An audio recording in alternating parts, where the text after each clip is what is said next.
Welcome back to Average Place, guys, and today we are outside in somewhat of a nice day, and we are going to get started tackling paver job. So let's get to it.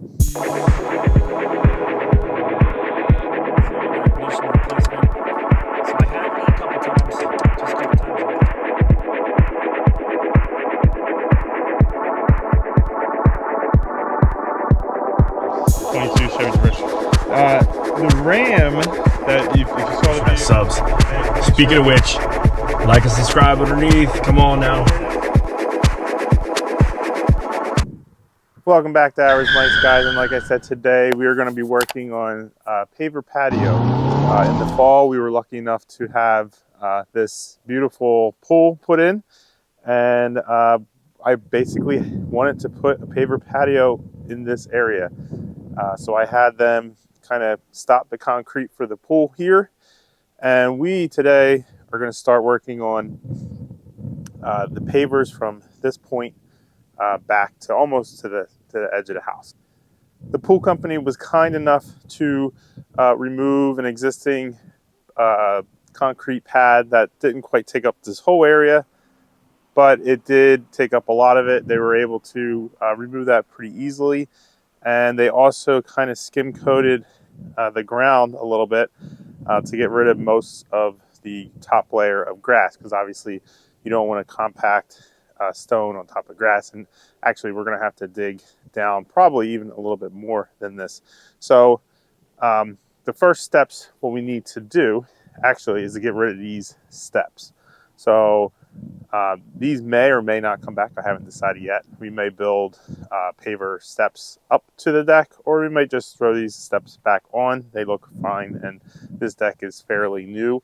So, you know, if they went back, it'd be okay. It just depends on the height, because as you can see, the height of this concrete slab is a little higher than at least the bottom of this bottom step. So, the problem is with the pavers is that this pool the pool has to have a slope down away from the pool, so any rainwater that lays on the concrete doesn't go into the pool. It actually drains away from the pool. And the pavers also have to have a slope so that it doesn't drain towards the house. So behind you is my house. I know you guys can't see that, but behind you is the house. And we want to have a slope that goes in here. So we're going to have to, one, make sure that from this level here to the house has a slope going up, just slightly. It doesn't have to be a huge slope, but also, you know, we're going to have to build that up, and that may affect this deck. It may affect this wall over here that you also can't see, but and also there's a concrete path or sidewalk to the garage over there. So but yeah, let's not get ahead of ourselves here, and let's start with just taking out these steps, which also includes having to take off at least this section of the white board that covers, I'm sure there's a name for it, I don't know what that is, but the white board that covers this area we're going to have to take off, and unless I can get under the steps here, that may be an option too. But let's see how far we can get with this, and then we'll jump back on it here.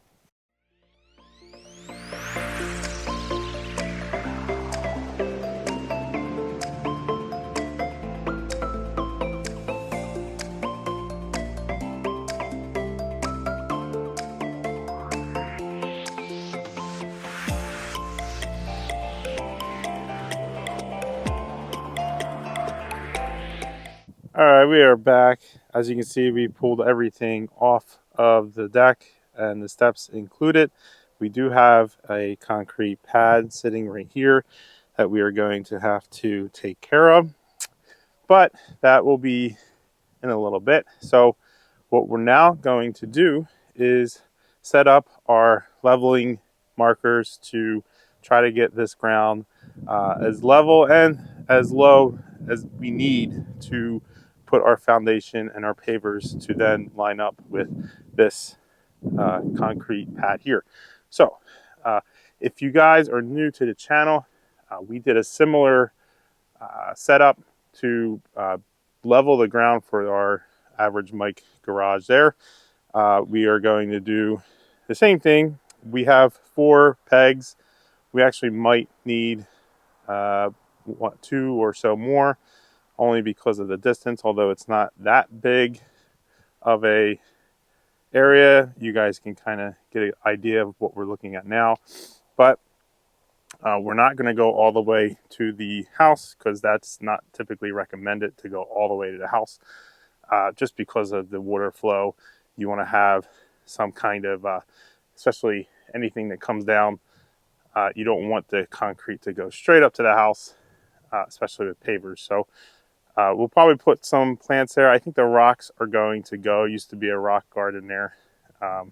Those are going to have to, or I think they're going to go, and we'll just put like a mulch bed there. But what we are going to do is bring this patio up to right around where this ended before. So straight line, we are going to take care of that piece. They had cut this out. This was part of the old concrete pad that was here. Like I mentioned before, we'll have to cut that even further back at some point. So let's go ahead and get started with our pegs. We'll pop them in the 4 corners. We'll throw some string. We have some string in the wheelbarrow there, and we'll set up our square to make sure we are level and having a little bit of a slope from the house. And then we'll probably crisscross just to get an idea in the center where we're at, and then I guess we'll start digging. But let's get set up and we'll catch you guys up. Okay, we are out here. I have my helpers along the way, and we are able to dig out. It took a long time, but we have our string line set up, and we are right around 8 to 9 inches everywhere here. So that should leave us enough room for a good base, which should be around 4 to 6 inches. And you have an inch of sand and then the pavers. So what we're gonna do is lay down this fabric mat here and cut it out. And we got, I don't know if you can see, a ton of stone over there in the backyard right now. And we got 10 tons actually, not just 1 ton. And we're gonna start laying it down here. So let's see how we do.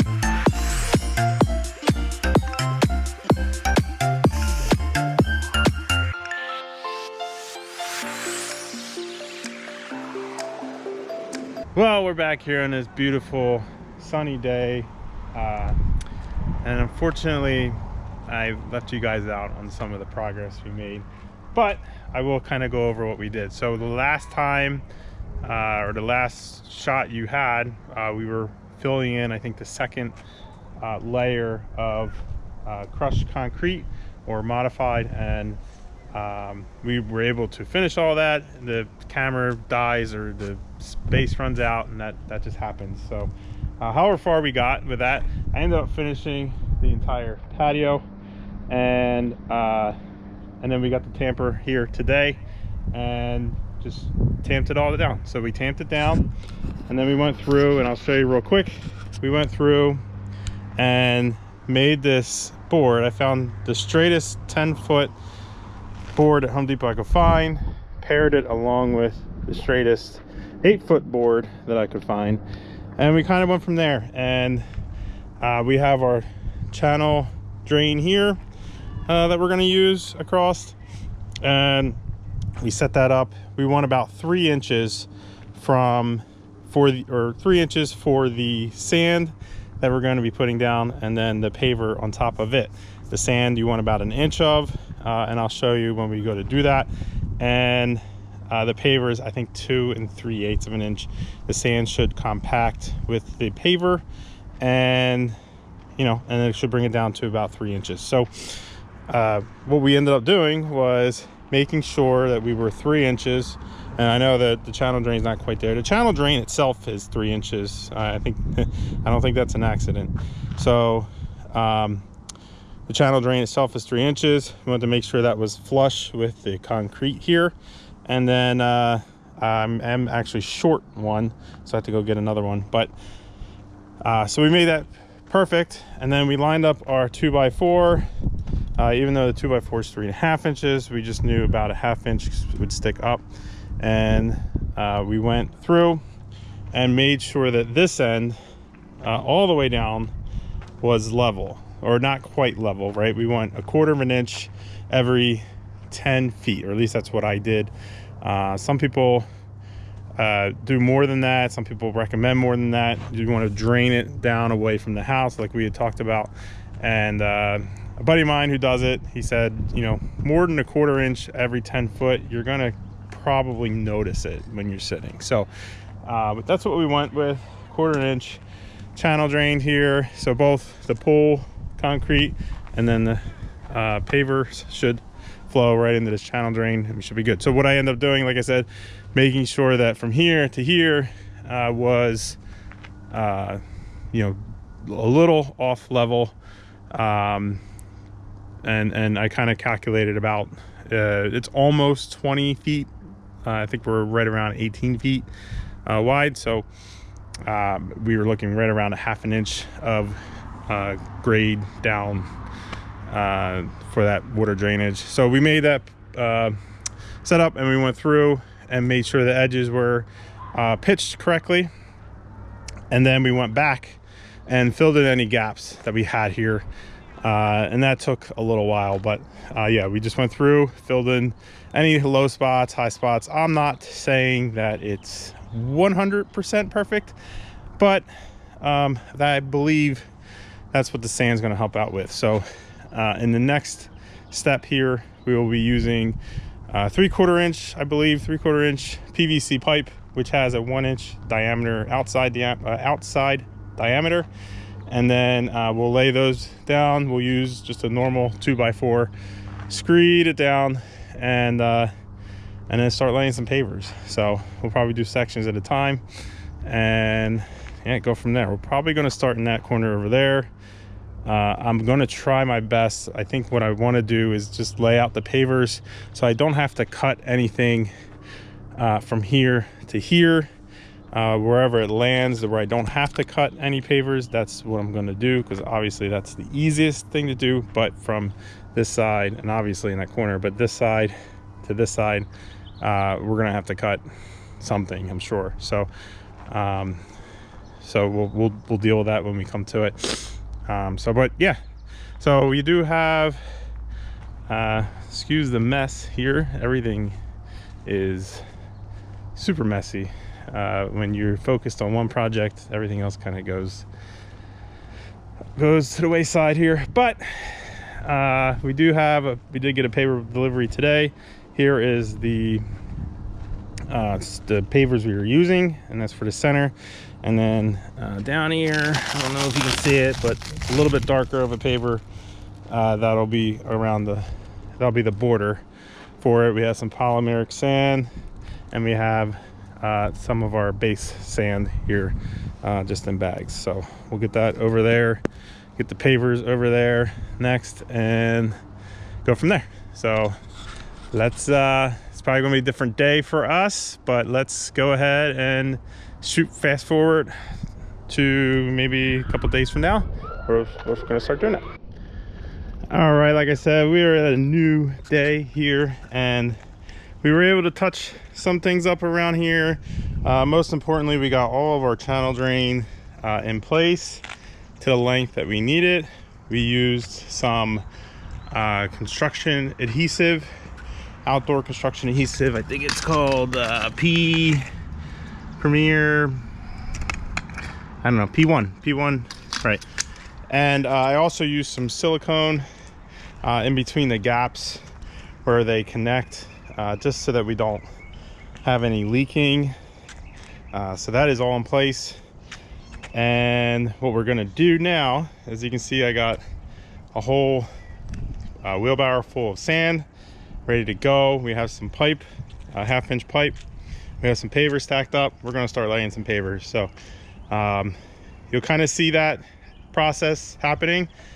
And basically we're just gonna dump this sand in between the and a little bit outside of the pipes. Use a 2x4 to screed it out as best we can, and then just start popping pavers down. So one thing we are going to make sure, this is our border paver here.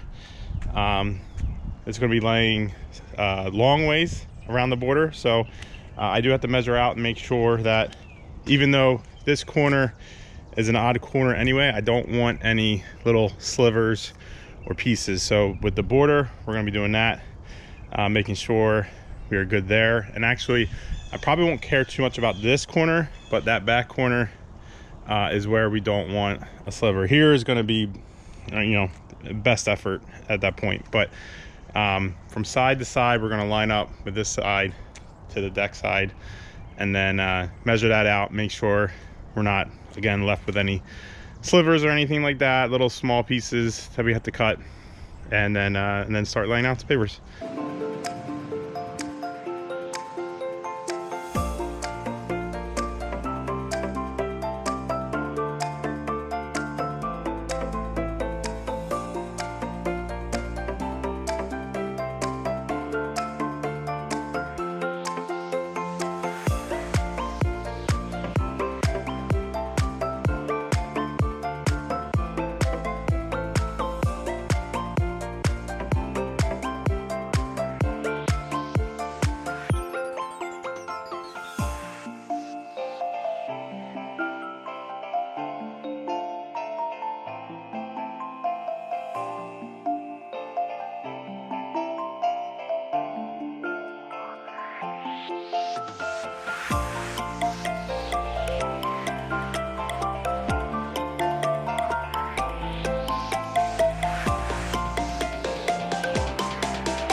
And we are back after that quick time lapse. I know we only saw a piece of that, but we are completely done as far as laying the blocks. So pretty straightforward. I just have to lay them down, especially once you get to this end here. You have to make sure, obviously, they will end up in a straight line if you're careful, in order to not have to cut any along there. Now, because we were going from the pool side here to kind of an open space in a garden back here, we were able to kind of adjust so that we didn't have to cut, like I said before. But from going from the deck here to a hard concrete wall and sidewalk here, you have to end up cutting. So we did end up cutting all these bricks along here, not the border, but the bricks right up to the border. And we did have to get a little fancy here around this curve. Professionals probably can do something better. Some of these cuts are a little iffy, a little bit bigger gaps, but you know what? I'm okay with this. I'm okay how it looks. It looks pretty good in my opinion, but that is where we're at. So we could have went straight across. I just thought it would look better if we could kind of get it to go angled in, which I think I was right there. So next step here, well, we did go through and tamp the tops. Now with tamping, you run the risk of cracking any blocks that are uneven, and unfortunately, but also fortunately, I only cracked 2, and those were the longer blocks, which we were able to easily take a screwdriver, pop it up, and then replace it. So I call that a win.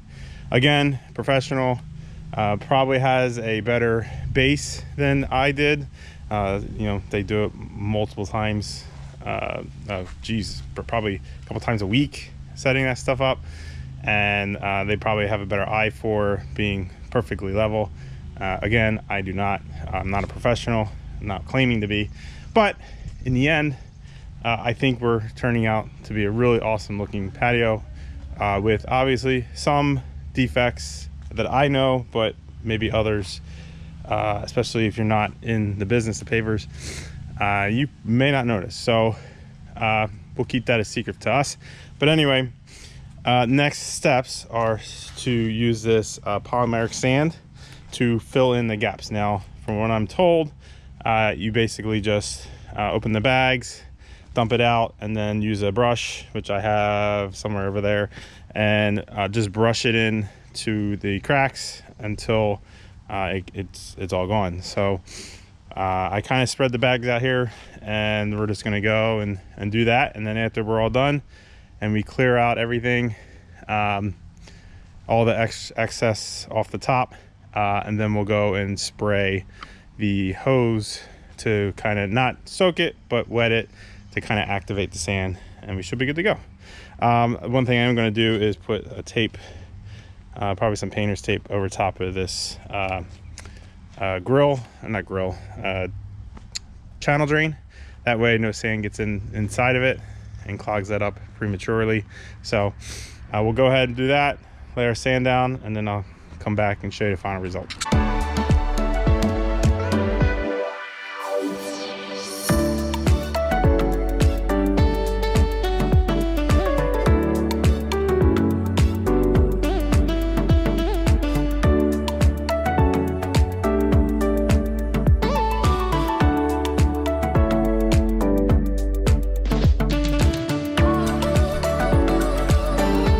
All right, everyone, that is going to wrap up this project. Hopefully I've shown that even the average person can go and actually do a patio like this. It's actually not that technically difficult. It certainly was exhausting at times. It took me a while. A couple things that I probably have learned over this whole thing. Some of them I've already shared with you through the video, but I wanted to, if I were to ever do this again, I would make sure that I just spend a little bit more money in using equipment digging out this area, even though the pool company had come and taken care of a lot of it. There's still a lot left, and I guess I didn't realize that initially. And just renting one of those little, bulldozer backhoe things, the smaller one would have been fine. Actually using that as well to move. Unfortunately, our pavers were delivered as close as they could get delivered, but they were still pretty far away. So using that too to bring a lot of these bricks over would have saved me a lot of energy. I would have got this done a little faster if I had both of those. So, but all in all, like I said, it's a little bit of grunt work. Technical though, really isn't that difficult. Just base, sand, and pavers. And making sure that everything is level. I do wish I would have spent some more time perfecting that base. I think that's one part where, although again, it's perfectly fine. I don't have any issues with it. A lot of the things that I've noticed are things that probably only I will notice. But perfecting the base a little bit would have helped in some areas. But it has been actually a year, almost a year and a half since I finished this patio. Unfortunately, I haven't uploaded that until now. So it's been a year and a half, and I can give it a year and a half review. And it's been exactly how I expected. Nothing really has changed. It stayed pretty nice around here, and no shifting or anything like that. So we must have done a pretty good job. So again, hopefully I've shown that you can tackle this and save probably thousands of dollars if you were just to put a little bit more grunt work, do a little bit of DIY. Anybody can really do this as long as you have the knowledge and do your research, and hopefully a lot of the things that I've said here in this video will help you do your own patio. This is an 18 by 20 foot patio, roughly. It only cost me material, and we're sitting right around $3,000 to $4,000.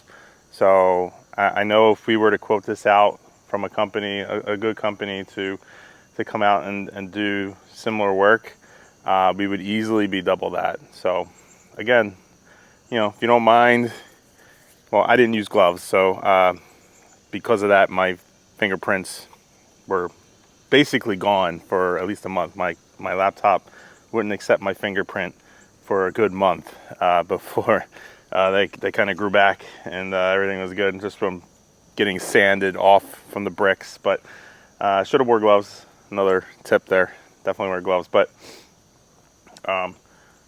it definitely worth the price. So if you like this video, please go ahead, give it a thumbs up, comment down below anything that would have helped me, helped the next person who watches this video and is looking to do it themselves. Obviously subscribe. Subscribing to the channel helps me out and helps me do things like this, that I can bring you guys along to see if the average person like me can do this. So I would call this a success, and I guess we're on to the next one, so stay tuned. All right, have a good day.